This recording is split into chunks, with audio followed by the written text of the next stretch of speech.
everyone. I am here to talk about building a global social safety net for remote teams and digital nomads. My name is Lona Alia, and I am the head of revenue at Safetywing. You'll notice that I have a bird here as my avatar. And actually, everyone at our company gets a bird because that represents freedom, autonomy, and the right to fly away. And really, my bird is actually a badgie from Brazil. And I fell in love with this bird when I was living in Brazil a long time ago. So many people ask, what is a digital nomad? And some people have a preconceived conception of what that is. However, I will be here to share with you some information about that and help you pretty much find the difference between a digital nomad and a remote worker. So here are some ways that digital nomads are named. The first one is a slowmad. A slowmad is someone that travels around, but they're doing it more slowly. So that means they go from place to place and stay anywhere from 1 month to 3 months to even more if they want to. A global native, a citizen of the world, as well as a globetrotter are very similar. They travel all over the world. They go from place to place. Usually it's for a week at a time. Usually it's for maybe some days at a time. So they're much more shorter periods, and they don't really have a home base. So they go from place to place, and that's their home. It's the world. Then we have Champagne Nomad, and as you can tell from the name, it's more those nomads that like to travel in luxury, anywhere from business to first class flights, as well as really nice hotels or Airbnbs. These are these type of travelers. And then the last one is a digital settler. And what that means is that this person has a home base they return to. Some of them have only one home base. I know nomads that have 2 or 3 home bases. So, you can be any one of those, any one of these. You can also switch in between them. You can be a few of them at the same time. Really, there's no right way to do it. It's really what fits best for you. And, we've seen a big rise in digital nomadism in the past. It could be that you had to be maybe like a English teacher, and that would give you the opportunity to live this borderless life. However, now more than ever, more people have this opportunity because of internet connection, because of the ability to work from anywhere. And just so you know, there's about 66 digital nomad visas all over the world. Basically, governments are seeing a huge opportunity to attract this type of worker, which is highly skilled, to their country. And they're offering these digital nomad visas to allow them to stay for 1 year or more. And also some of them do give residency. Now, there is a city in Norway, which is quite interesting. It's the city down here called Svalbard. And basically, it's the only visa-free zone in the world. So anybody can go there regardless of your passport, which is something pretty cool. And we know if you come from places where your passport is not as strong, you know how great this type of thing is. So why am I speaking about this, and who am I to give this information to you guys? So my story is that I'm also a digital nomad myself, and how I came to be is that at the age of 15, I left the country I was born in, which was Albania, and I immigrated to the United States. That's where I was able to find the opportunity that I wanted to follow. And when I graduated from college, I didn't want to get a regular job. So I told my parents, I know I just graduated at the top of my class. I know I can get any job, but I don't want to work in a concrete box. I don't want to commute 1 hour each way. So I opted for working for a startup, and that startup allowed me to work from other places in the world. So I've been able to travel to over 80 countries in the world, and now I do it with my family, my husband and my 2 kids, and we've been doing this for the last 5 years. And for those that are scared of this type of lifestyle, or they want to try it, but they think, oh, now I can't do it because I have kids, or oh, I'm gonna start having kids soon, so my adventure ends. I'm here to tell you that that is not true, that you can still live your best life. You can follow your dreams, you can follow your adventure and have, the best life for yourself and your kids if you do go nomadic, if you want to. And that's about facing your fear. For those of us that really want it but are scared, you know that you are pretty close to doing it. And a great quote that another thought leader in the space says, Aaron Riska, it's better to say, oh, well, than what if. And I totally agree with that. Now, remote workers are very different than digital nomads. Digital nomads, however, are the same as remote workers because they can work remotely from everywhere. And those remote workers out there cannot be said that they're also digital nomads because many remote workers, they choose to just stay at home and work remotely, or they choose to maybe just work from a co-working space or a cafe. So we have to make sure that the distinction is there and we are not interchangeably using them because they're not the same thing. And I'll explain more what I mean by that. There was a great study done by Nick Bloom, actually. It's a university professor at Stanford University, and they're looking at remote work in the US and what are the percentages there. So before the pandemic, we had about 5% that were remote workers. During the pandemic, 62%, and then after 30%. And by the way, this number after 30% is actually because a lot of companies are making people go to the office against their will. And I'll talk about this a bit later, but I just want you to know some of the numbers. Now, one key point here is that 16% of the job posts are remote, but they get 52 of the entire application pool. So let's say on LinkedIn, you have only 16% that are remote jobs, but then you get half of all of LinkedIn applying to these jobs because they're so in demand. And just to show you an example of what happens when a company doesn't listen to their employees, but just says you have to come to the office, Grindr, about a month ago, declared that everybody has to go back to the office. So they lost half of its workforce. That means that it's going to be really expensive for you to replace and rehire a new workforce if you can at all, because now that you are fully in the office, your options are going to be much more limited because the best people don't really want to be in an office full time. And by the way, people are valuing happiness much more than pay. Of course, they want to be paid what they're worth. And if they can be paid what they're worth and also work remotely, they're going to do that. But if you're making them give in somewhere, they're saying that, hey, I'll take a 6 to 10% pay cut for me to stay remotely or in a hybrid situation where I can be more flexible. Especially as you can see here, technology workers are much more likely to take that because they want to be flexible. Now, as I said, Buffer also did another study, and they found that the desire for flexibility remains very strong for the underrepresented groups. So you have different types of people here, and they feel very strongly about remote work. And the cool thing about remote work is that it promises this innovation. Like there's so much you can do with remote work. You can start new companies and be fully remote and not have to worry about rent and an office and hiring people only in a geographical circle that you're in. So we saw a huge boom of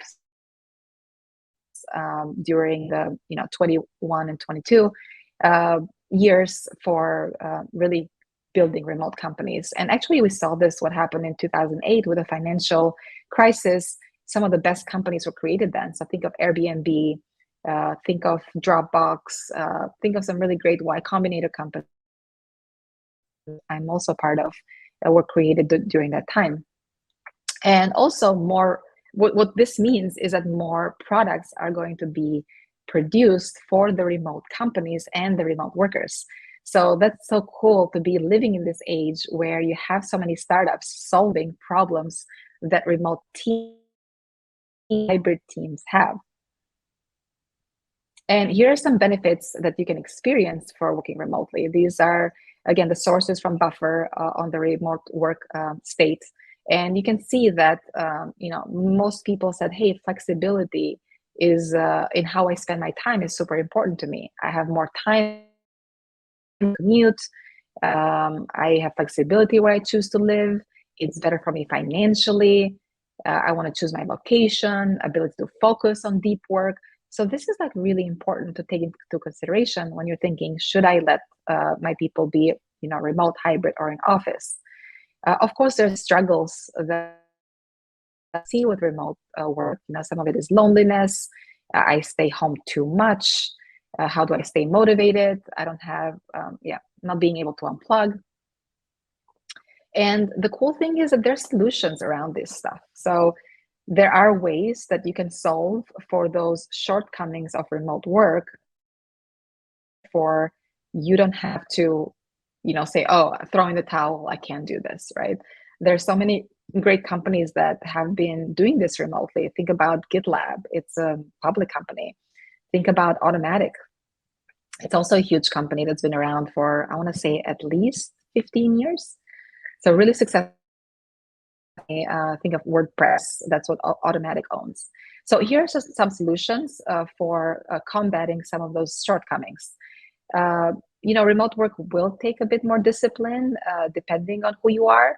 But really, if you ask your team for help, if you set goals correctly, if you keep each other accountable, we're able to have amazing results. And I've seen that in the company that we're in. You can do some socializing efforts. So we host a lot of virtual happy hours, virtual games we play with each other, team gatherings virtually, but also we host many offsites, and I'll speak about that later. That's face-to-face, and this increases our morale and our motivation because we build those close connections with each other. And remote work doesn't have to be work from home. You can get creative. A lot of safety wingers work from their sailboats, for example. You can make sure your workday. So feel free to close down the laptop and go skiing or hiking or biking or swimming or whatever makes you come alive. So how can you be a better remote leader? So I know a lot about this topic, and I talk about this on LinkedIn quite a bit because we have a big team that's mostly remote. It's all remote. And we've worked on some great things in terms of our culture and how we lead in order to have a very successful company. So the first thing that we do is that we recruit based on company values, the mission, and the vision. So when you make sure that the person is aligned with the mission and vision, that person is going to be very passionate about the company. And what that means is that you don't have to manage a passionate person. And that makes it super easy on leadership, but also on the person to really go after their goals and accomplish them. We measure output versus input. So companies have an issue trying to figure out, how do I know that my people are working? How do I know that they're at their desk? Well, you don't have to know where they're at. As long as they're meeting their goals, which is something that you can measure, then you can see if they're working or not. Because if the goals are being met, then it means that they're putting in. If they're not, there could be maybe some issue that you need to solve. Maybe, it's a clarity thing about the goals. Maybe it's, they're not trained enough. And when you control for all of those, then you'll have a clear answer. We don't micromanage people, and that's something that many people appreciate. I would say probably most of us. We minimize meetings, so we're not like a meeting culture. We have certain meetings that are set every week, and then other meetings you can decide for yourself whether it's going to be productive for you or not. And then we have employees that vote on top benefits. And this is super important because you can be an organization having lots of benefits, but then no one uses them. So how can you support your remote team with their well-being? Well, benefits is a huge part of any team, let alone remote teams. And remote teams, what they like is the following benefits. And these are mostly things that we have at our company, but also some things we don't and other companies have. So the first thing is borderless benefits for mobility. What does this mean? Well, if your workforce is going to be located in different countries, or if they're going to travel between different countries, you want to make sure they're taken care of when it comes to health insurance. So, for example, health by Safetywing is something very interesting that I'll talk about it later. But this covers everyone, everywhere, and wherever they go. Then we allow you to work async. We have equal geographical pay. What that means is that we pay people the same based on their skills versus based on where located. We have a learning budget so that you can learn something new every year. And this is really fantastic. We have an office allowance that you can buy your setup to make you feel as comfortable as possible when working. There's something like meal stipends. And at our company, we have this $25 a month stipend, and we can use it as long as we are meeting with another colleague to have lunch. And then the last thing could be maybe childcare stipend, maybe it could be a planned stipend. There's many different ways to do this. Okay, so retreats are something really fantastic. This is one of the best done for our company. We meet in different places of the world. Think of South Africa, think of Slovenia, Portugal, San Francisco. We have met in these places and we have come together and we have bonded. And these gatherings are super important to keep us motivated until we meet the next time. Now, remote culture. This is a big one, and many people struggle figuring out how to build a remote culture. I've done a great job at Safetywing, and I'm so proud to be part of such an organization. And actually, the culture is what attracted me to it at first. And by the way, we have 90% retention because we do culture so well. And here are some key ingredients. So autonomy, equality, people first. You'll see here that with autonomy, we give the freedom and trust first, then adjust later. That autonomy creates leaders instead of followers, and you give the person a chance to craft their own and lead their initiatives versus you telling them what to do. Equality, anyone can give feedback to the C-suite, book a meeting with the founders, and we make decisions based on the best idea versus the person or the role that said it. We have a people-first culture. We have the Festivus, and if you ever watch Seinfeld, they had something like this where basically you air your grievances. So instead of having like Thanksgiving, they have this Festivus, and everybody, will say their complaints. But this actually works out quite well because people feel heard, and also if you have a concern about something, it's likely that everybody else does. So we see that if many people say the same thing, then it's time to do something about it. And this is very important to be able to not let issues then simmer so much that they explode. You want to catch them early on so that people stay at a good level. We have a head of culture that makes sure that our culture is intact, and also an appreciation channel on Slack where people constantly appreciate each other with the work they do. We are about 150 birds in 70 countries, and as I mentioned, the 95 retention rate. Founded by Nomads for Nomads. And we believe every human being should have the freedom to live and work where they feel most alive. That's a pretty awesome thing to believe. And we're building this global social safety net together. And what does that really mean? Well, it's healthcare, it's income protection, it's environment, and we give this to you in a global, simple, and universal way that is a digital experience with great customer service. And everyone deserves to have benefits of quality and equality of benefits. We want to take something that's a human right and make it simple as possible. So why do so many of us hate health insurance or insurance companies? Well, here's the problem. Individuals can't always choose the best treatment. Insurers look for reasons to deny claims, administrative headache, and excruciating waiting long times. Their documents are jargon heavy, be scammy. So they have a very low NPS score, if you will. Now, how do we do this better? Well, we make insurance super simple, the same price no matter where you are, one invoice, one plan, one currency. It's accessible, so use at any private or public hospital, which is amazing. Many people that live in the UK, for instance, they have a pretty bad public system. So when they have remote health by Safetywing, they're able to skip the line, which would be 4 months long. Let's say if you break something, and they can go to a private doctor and get it taken care of. So this is a huge benefit to give to your employees and contractors on freelancers, because then you'll ensure that they will be back to work quickly and they'll stay healthy and happy. Our products are inclusive, so covers contractors, freelancers, consultants, laid-off employees, which is huge.